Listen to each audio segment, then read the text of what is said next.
This is Morning Express, and glad you're here with us. And it's time for us to go for person of interest.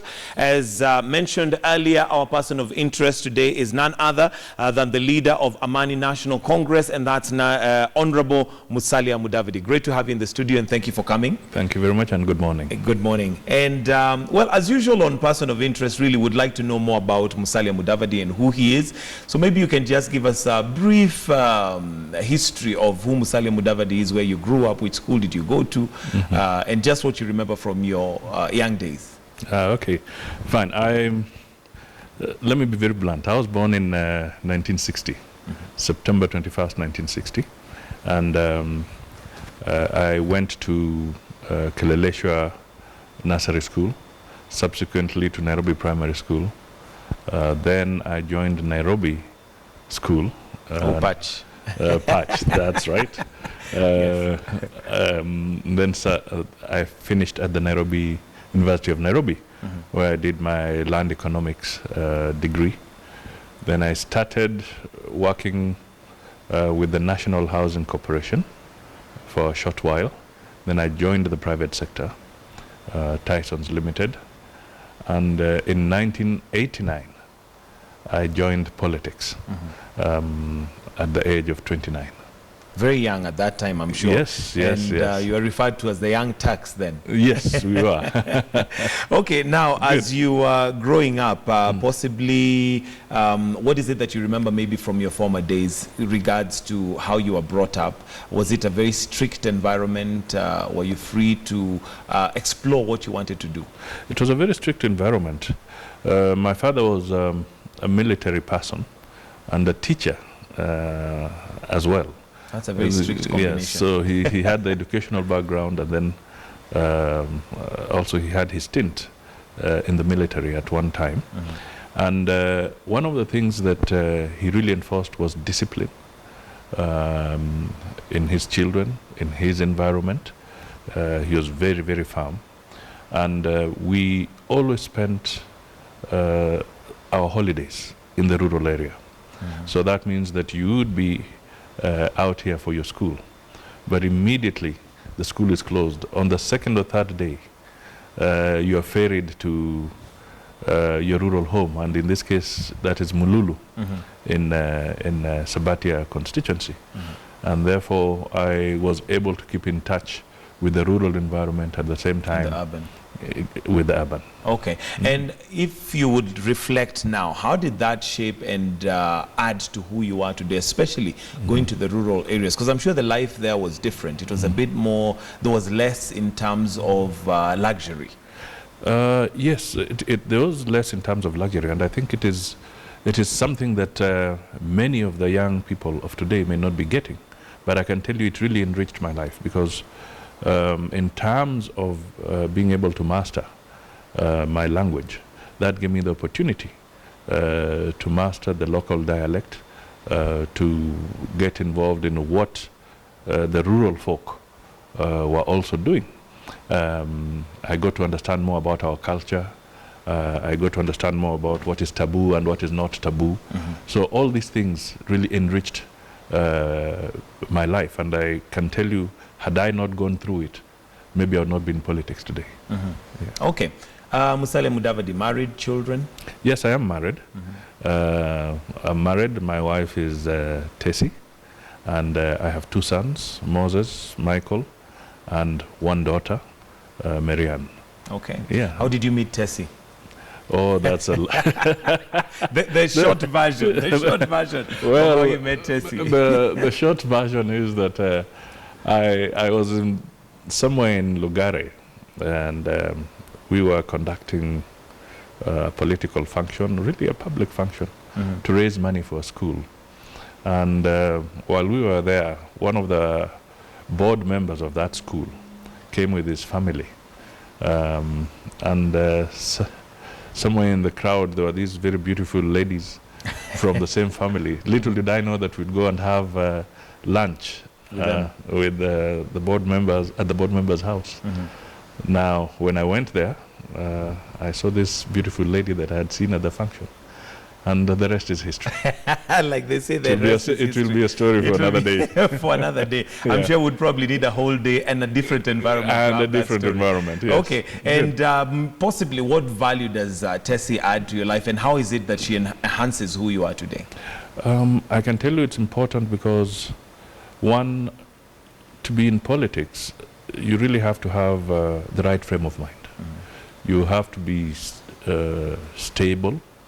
You have to be measured, because you could easily get very angry and make very reckless statements or decisions. So somebody who can encourage you, somebody who can also give you a critique of your performance on a regular basis is very, very important in any career, but more so from a political perspective. And at the same time, she also provides a link to the people who feel that they cannot talk to me directly. Maybe they find it easier to talk to her on some of the issues, and I would say that it has been very, very supportive. She has been very supportive. Okay. Yeah. All right. Now, we do know that your father was also a politician. And how did that influence you getting into politics? One of the things that I would say came into play here is that I realized that it is important to work with people. It is important to respect and understand that you're not alone. This is one thing that really came out. You know, when we were young, one of the things that I would see my father do was to bring in either children of his relatives, some from his clan, others from friends, and literally, our young life, we always had a guest in the form of somebody else's children staying with us. And this taught us that you must always extend a helping hand to other people, because you never know what the future would entail. And I would say that this is perhaps the driving force that encouraged us. We also learned to know what is success, what is a loss politically at an early age, because he entered politics directly himself in 1969. He contested, he did not win. He filed a petition. He didn't succeed in the petition. He contested again in 1974. He did not win. And again, there was a petition. So you learn that politics is also about not giving up. It's also about struggle. It's also about a fight as you go forward. And I think that is a valuable lesson for me. Okay. And how did you yourself now get into politics? I would like to believe maybe you have siblings who are possibly not in politics, but you chose to get into politics. Well, I got into politics perhaps from an accidental viewpoint, in the sense that in 1989, February 7th to be precise, my father passed away. And being the eldest son in the family, then the honors of really taking over the reins and the mantle of leading the family fell on me, upon my shoulders. And one of the challenges here was that now that it had come, it also had to come with the task and the assignment that my father was also undertaking for the Sabatia constituents. So pressure started mounting from the community that I should contest. I even had to consult broadly with family members whether I should now break away from my private sector job and go into this unknown situation. After a lot of consultations and intervention from elders, from my dad's supporters, I eventually took the plunge. And I've been in politics all through. All through. Yes. Any regrets? No regrets. No regrets. There are challenges. Sometimes you wake up feeling very energized. Sometimes you wake up feeling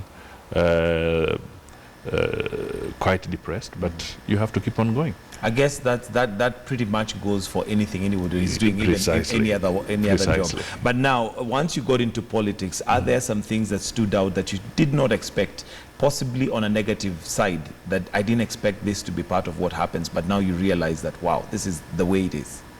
Oh yeah, there are so many things that you, especially in the early stages, that you come across in politics that you would not perhaps have anticipated. Sometimes the challenges with the people you work with, there are levels of jealousies and rivalry that sometimes is perhaps not quite understood until you are actually in the arena itself. Right. And I can pick up a few incidents when I was in government, and particularly when I was at the Treasury, then as Minister for Finance, and you find that you have to make very, very serious and fundamental decisions for the sake of the country. But little do you realize that you're actually trampling on people's toes from a personal perspective. While you're doing a national assignment, there are others who are feeling it very, very personally. And there are moments that these groups of people, without naming any individuals, really coalesced to make sure that they made my assignments extremely difficult, wanting to push you out and wanting to make sure that you do not achieve what you're supposed to achieve. Okay. So there are those kind of challenges. Those challenges. Yeah. All right, let's come to national issues. And I'd want, first of all, to talk about your political career, but there's also what we as Kenyans are going through right now. And it's the recent attack in Somalia, again with a military background from your father. Possibly, what are your comments on what is going on, and maybe what would you like to tell the country? Of course, starting with possibly your condolences to the families. Yeah, precisely. I think the first thing that I would like to do is to convey my deepest condolences to the families of the soldiers who have perished through this act of terrorism. It's a pity that so many have had to die in this attack.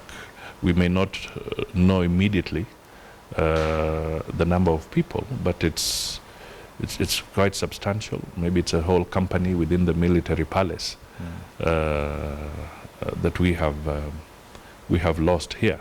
So I really want to say that we stand by the families of those who have lost their lives, and we can only say at this stage that all Kenyans should really rally behind them, and at the same time take into account that these people are fighting for the Kenyan people, to protect the Kenyan society from acts of terrorism which have become dominant all over. That being said, I think when we've gone through the difficult moment of mourning, it will be also important within the legal framework of the military law that the head of the military also ensures that he does conduct an inquiry into this incident within the military framework and the legal framework that the military is granted to inquire into such events, because Kenyans, as much as they will mourn, they will want a few hard questions dealt with. Was there a lapse? Was information not shared appropriately? How did these people strike and make their moves without maybe any early detection? What was happening? Is it a matter of concern for you that information is still not coming through? Well, it would be a matter of concern. It means that then the terrain is not